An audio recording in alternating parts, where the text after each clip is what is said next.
नमस्कार व्यूअर्स। यदि आप ठेकेदार हैं तो अपने हर वर्क ऑर्डर का, जो भी आपका वर्क ऑर्डर मिला है उसका अलग अलग अकाउंट रखिए। यानी आपको जितने वर्क ऑर्डर मिलते हैं उनके खर्चों का अलग अलग अकाउंट रखिए, तभी आपको पता चल पाएगा कि अपन कौन से अकाउंट में कौन से वर्क ऑर्डर के ऊपर आपको कितना प्रॉफिट हुआ है। यदि आप शामिल में सारों का खर्चा रखते हैं तो होता क्या है कि जिस वर्क में आप प्रॉफिट कमाना चाहते थे वहाँ लॉस हो सकता है, और जहाँ लॉस होना चाहिए था वहाँ प्रॉफिट हो सकता है, आपको पता ही नहीं चल पाता। इसलिए मैं कहूँगा कि आप ये करीब मैं 15 टिप्स बताता हूँ आपको, इन टिप्स पे ध्यान दीजिए और हर एक वर्क ऑर्डर का अलग अलग हिसाब रखिए। पहली टिप है कि उस काम में कितनी लेबर वेजेज लगी है उसका एक लेबर रजिस्टर रखिए। आप लेबर वेजेज रजिस्टर रखिए और उसको पूरा मेंटेन कीजिए। यदि आपका लेबर वेजेज अकाउंट पूरा मेंटेन है तो आप आराम से अपने लेबर वेजेज निकाल करके उस वर्क में हिसाब निकाल लेंगे कि इतनी लेबर वेजेज लगी है। उसके बाद में बिल्डिंग मटेरियल, रॉ मटेरियल, या जैसे सीमेंट है, ग्रिट है, स्टील है, सैंड है, ब्रिक्स हैं, मान लीजिए कोई रोड का काम है आपका तो उसमें कंक्रीट है, और भी बहुत से ऐसे आइटम्स होते हैं, कोलतार है और है। तो इस तरह की जो भी मटेरियल उसमें लगने होते हैं वो मटेरियल का आप एक बिल्डिंग मटेरियल का रजिस्टर रखिए और उसमें मतलब जितना मटेरियल कंजम्पशन होता है वो आप हमेशा लिखते जाइए। आप एक सुपरवाइजर को वहाँ रखते ही हैं, वो मेंटेन करता रहेगा और जितना उसमें मटेरियल लगा है उसका हिसाब आपके पास रहेगा। इसके बाद में मशीनरी आदि आप जो रखते हैं उनके ऊपर जो भी खर्चे आते हैं उनको आपने हायर कर रखा है या आपने स्वयं किए हैं तो उनके डेज लिखिए। जैसे आपकी मान लीजिए जेसीबी है, जेसीबी वहाँ 3 महीने खड़ी रही है तो जेसीबी 3 महीने के जो जेसीबी के खर्चे हैं वो उसी हेड में आएंगे, उसी वर्क ऑर्डर के साथ में वो खर्चे काउंट होंगे। ऐसे ही आपके रोड रोलर हैं और हैं, मिक्सचर हैं, ये सारे खर्चे 3 महीने के या जितने दिन वो काम चला है उतने दिन के उसी वर्क में काउंट होंगे, तभी आप प्रॉपर अपना प्रॉफिट लॉस निकाल सकेंगे। इसके बाद में यदि कोई किराए का आपने स्काफ होल्डिंग ले रखी है और ले रखी है तो उनका भी आप प्रॉपर मेंटेन रखें। बचा हुआ बिल्डिंग मटेरियल की कीमत भी आप निकालते रहें, क्योंकि साइट्स के ऊपर बहुत कुछ ऐसा बिल्डिंग मटेरियल बच जाता है। कई बार अपन ज़्यादा डलवा देते हैं भूल से या सही प्रॉपर मेजरमेंट नहीं निकालने के चक्कर में एक लमसम अमाउंट में मटेरियल भेज देते हैं तो वो एक्सेस पहुंच जाता है। वो बचा हुआ मटेरियल है उसका भी आप एक हिसाब रखिए कि कितना मटेरियल बचा था। इसके बाद में है जैसे वाटर चार्जेज, कंस्ट्रक्शन वर्क में वाटर चार्जेज लगते हैं, वो उन वाटर चार्जेज में कितना पैसा लगा है। यदि कोई इलेक्ट्रिक आपने यूज़ किए तो इलेक्ट्रिक बिल्स में कितना खर्चा लगा है। हटमेंट के एक्सपेंसेस आपके कितने हुए हैं। लेबर जब आप रखते हैं तो काफ़ी हटमेंट करनी पड़ती है आपको, और उन हटमेंट्स में आपका कितना खर्चा जाया हुआ है वो भी आप लिखेंगे, तभी आपको पता चल पाएगा कि अपन ने इस वर्क में कितना खर्चा खाया है। इसके बावजूद आपकी साइट पे साइट सुपरवाइजर होता है, हेड मिस्ट्रीज होता है। यदि आप बड़े ठेकेदार हैं तो आपके पास निश्चित रूप से इंजीनियर भी होते हैं, तो इंजीनियर्स की सैलरी आदि वो सब आप इस वर्क में कितने दिन लगे उस हिसाब से पर डे के हिसाब से निकालिए, पर मंथ के हिसाब से नहीं, पर डे के हिसाब से। जैसे मान लीजिए आपने 8.5 महीने काम किया तो 8.5 महीने की निकालिए, क्योंकि आगे वाला आधा महीना है वो अगली दूसरी साइट पे कंज्यूम होना है, इसलिए वो उसकी सैलरी वगैरह उसमें लिखेंगे। उसके बाद में यदि आपकी स्वयं की ऑफिस है तो ऑफिस का रेंट, एक्सपेंसेस जो भी है वो जितने दिन साइट ये चली है उस हिसाब से आप उस साइट के नाम ही लिखिए, उस वर्क ऑर्डर के नाम लिखिए, तभी आप अपने सही खर्चे निकाल पाएंगे।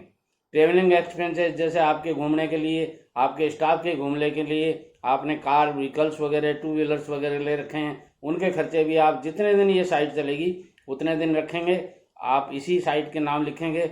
अथवा आपकी 4 साइटें चल रही हैं तो 4 में का एवरेज आपको ध्यान है कि कौन सी साइट बड़ी है, कौन सी ज़्यादा है, वहाँ कितने स्टाफ को जाना पड़ता है, उस एवरेज के हिसाब से आप इसमें कुछ पैसा इस हेड के नाम लिख दीजिए।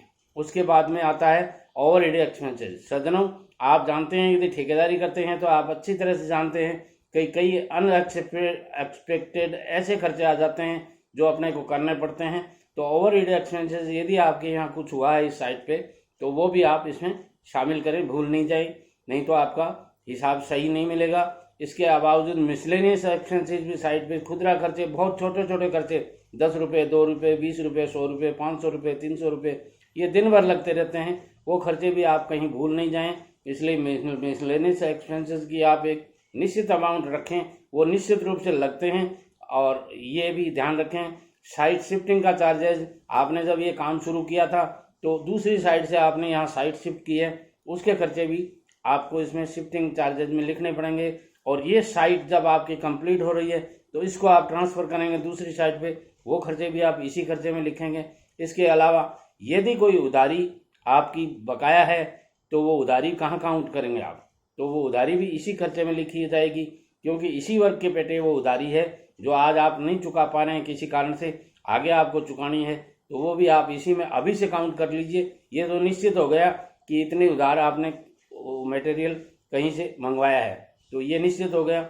इसके बावजूद कोई डैमेज यदि साइट पर हुआ है, कई बार क्या होता है, कई मशीनरीज में नुकसान हो जाता है या किसी अन्य कोई डैमेज हो जाता है, तो वो डैमेज चार्जेस भी आप इसमें लिखिए।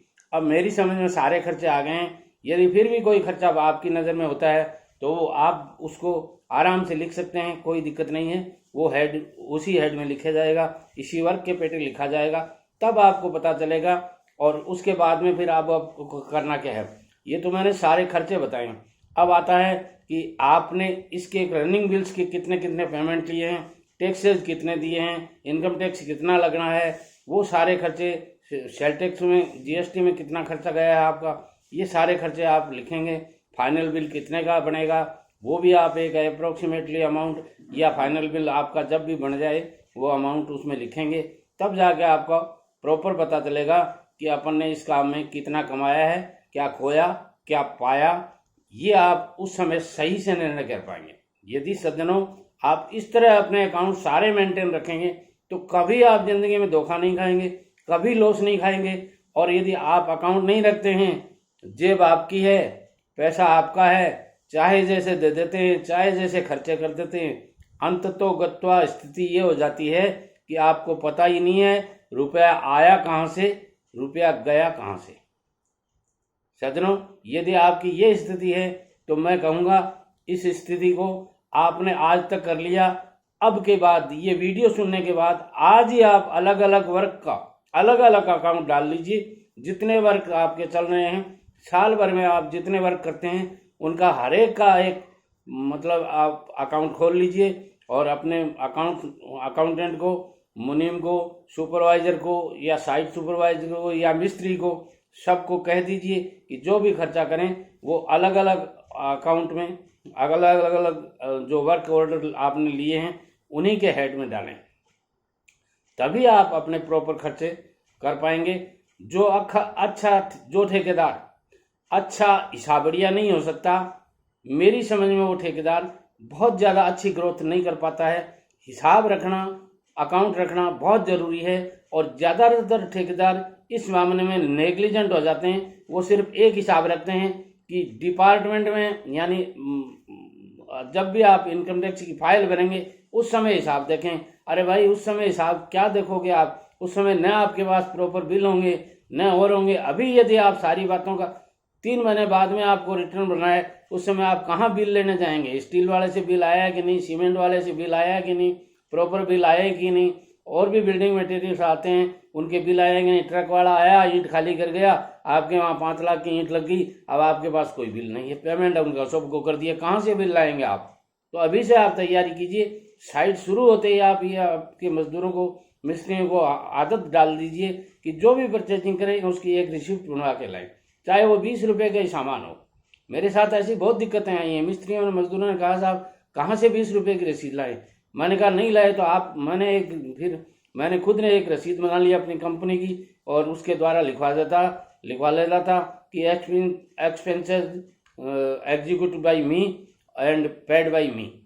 ऐसा करके आप एक रसीद छपवा लीजिए, उससे उनके दस्तखत करा लीजिए, क्योंकि छोटी छोटी रसीदें उनको भी दिक्कत आती है प्रैक्टिकली। ज़्यादातर दुकानदार 20, 30, 50 रुपये की रसीदें नहीं देते हैं और वो खर्चे इतने हो जाते हैं कि दिन भर 50 बार आपको छोटे मोटे सामान मंगाने पड़ते हैं।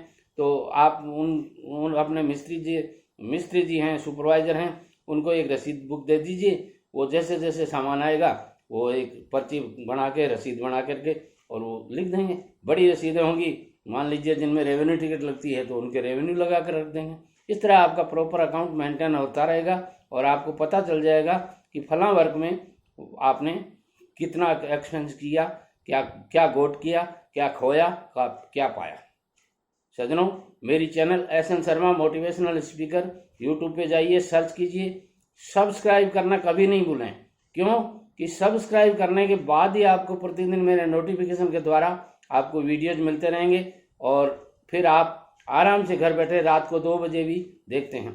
सज्जनों, मेरे PA ने मेरे को बताया था कि मेरे वीडियोज विदेशों में बहुत ज़्यादा पसंद किए जाते हैं। ध्यान से सुनिए आप। विदेशों में, अरब, ईरान कंट्रीज में, USA में, यूनाइटेड स्टेट्स ऑफ अमेरिका में, इस तरह कई देशों में देखे जाते हैं। ये मेरे को भी पता नहीं था कि मेरे वीडियो इतने चर्चित हो गए। तो जब मैं कुछ अच्छा बोलता हूँ तो लोग उसको पसंद करते हैं। तो आप भी जब मतलब इस चैनल को सब्सक्राइब कर लीजिए और जब आपके पास खाली टाइम हो, नींद नहीं आ रही हो या रात को आप जग गए हों, तो आराम से मेरे वीडियो देखिए और फ़ायदा लीजिए। वीडियो को शेयर ज़रूर करें दोस्तों में, क्योंकि जिस चीज़ की आपको ज़रूरत है उनको भी ज़रूरत है। और वीडियो को यदि लाइक करते हैं तो मुझे मोटिवेशन मिलता है। आपका मोटिवेशन ही मेरा दूसरा वीडियो बनाने के लिए मुझे तत्पर करता है। नमस्कार।